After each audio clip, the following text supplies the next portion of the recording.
Hi friends అందరికీ. ఇదిగోండి ఈరోజు నేను చేపల చారు చేస్తాను. ముందుగా కళాయిలో ఆయిల్ వేసి అందులో ఆనియన్స్ ఫ్రై చేస్తున్నాను. ఆనియన్స్లోనే సాల్ట్ వేసామంటే బాగా ఫ్రై అవుతాయండి ఆనియన్స్. ఇదిగోండి తర్వాత అల్లం వెల్లుల్లి పేస్ట్. బ్లాక్గా ఉందనుకోకండి, అందులో ముందు మసాలా అదే జీలకర్ర ఆవాలు అవన్నీ కలిపి ఫ్రై చేశాను కదా, అది అందులో మిక్సీ కొట్టాను, అందుకని ఇది కొంచెం నల్లగా అనిపిస్తుంది. అందులో అల్లం వెల్లుల్లి పేస్ట్ మళ్ళీ రుద్దాను కదా.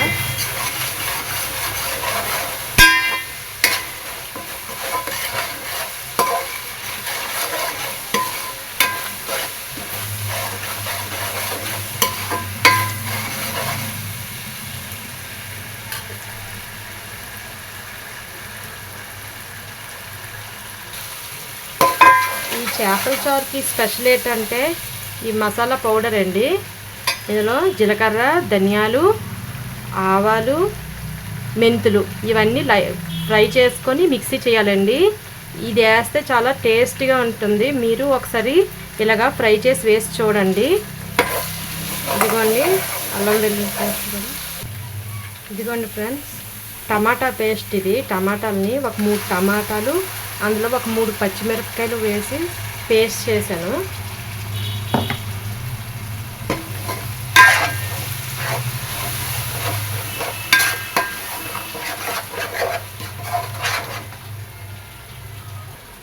మనం ఎప్పుడైనా చేపల చారు అలాంటివి ఏమైనా చేసేటప్పుడు ఇలాంటి వెడల్పు గిన్నెల్లో చేసుకుంటే ముక్క అనేది బాగా ఉడుకుతుంది, చూడడానికి కూడా బాగుంటుంది.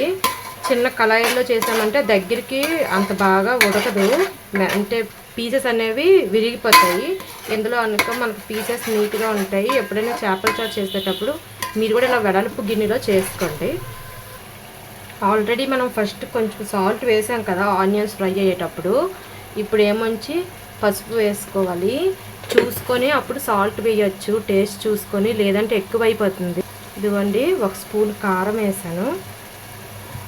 మీకు ఎంత 1.5 వేస్తున్నాను నేను, మీకు ఎంత సరిపోతే అంత వేసుకోండి. ఆల్రెడీ చేపల్లో ఉప్పు, కారం, పసుపు అన్నీ వేసి కలుపుతాం కాబట్టి మనము ఇందులో చూసుకొని వేసుకుంటే బాగుంటుంది, లేదంటే ఎక్కువైపోతాయి అన్నీ, టేస్ట్ మళ్ళీ పాడైపోతుంది. కరెక్ట్గా ఉంటే మనకు ఆ టేస్ట్ అనేది బాగా వస్తుంది. ఇదిగోండి ఫ్రై అవుతుంది. మీరు బ్లాగ్స్ విఎస్కే బ్లాగ్స్ అని ఉండి ఎప్పుడు వంటలే పెడుతుంది అనుకోకండి.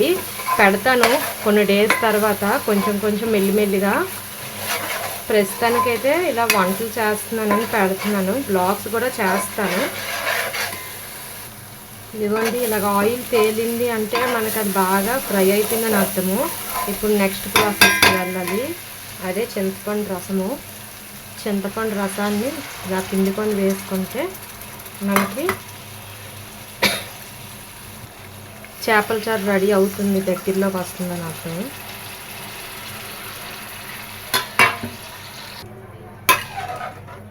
ఇదిగోండి మరుగుతుంది. మరుగు వచ్చిన తర్వాత నేను చేపలను వేస్తాను. నాకు ఉప్పు సరిపడినట్టు అనిపించింది, అందుకే మళ్ళీ ఉప్పు వేస్తున్నాను. ఇదిగోండి మరుగు వస్తుంది కదా. ఇప్పుడు ఇందాక మనం ఆల్రెడీ ముందు రెడీ చేసుకొని ఉంచాం కదా మసాలా పౌడరు, అది వేసుకుంటున్నాను.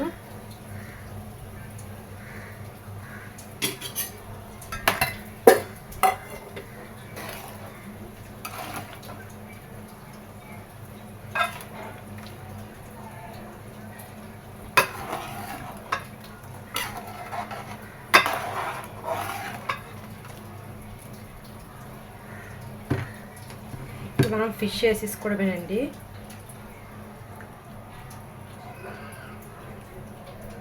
ఇదిగోండి చేప బొడ్ర.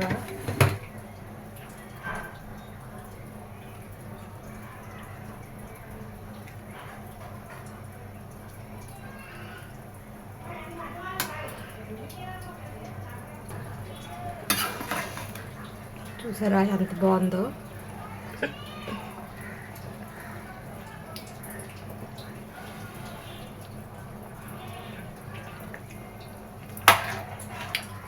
టేస్ట్ అయితే అదిరిపోయింది.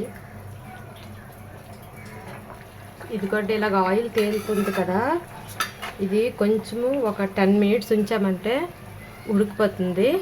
అప్పుడు మనం ఆపేసి కొత్తిమీర వేసుకుంటే మనకి చేపల చారు రెడీ అయిపోతుంది. ఇదిగోండి కొత్తిమీర నా దగ్గర లేదు, చాలా తక్కువ ఉంది. ఆ ఉన్నదాంతో అలా వేసేస్తాను. మనకు చేపల చారు ఇంకా అయిపోయింది, ఆపేయడమే. ఓకే ఫ్రెండ్స్, ఇదిగోండి అయిపోయింది ఫిష్ పులుసు. నేను ఆపేసాను. నా వీడియోస్ కనుక నచ్చితే లైక్ చేయండి, షేర్ చేయండి, సబ్స్క్రైబ్ చేసుకోవడం మాత్రం మర్చిపోకండి. Thank you.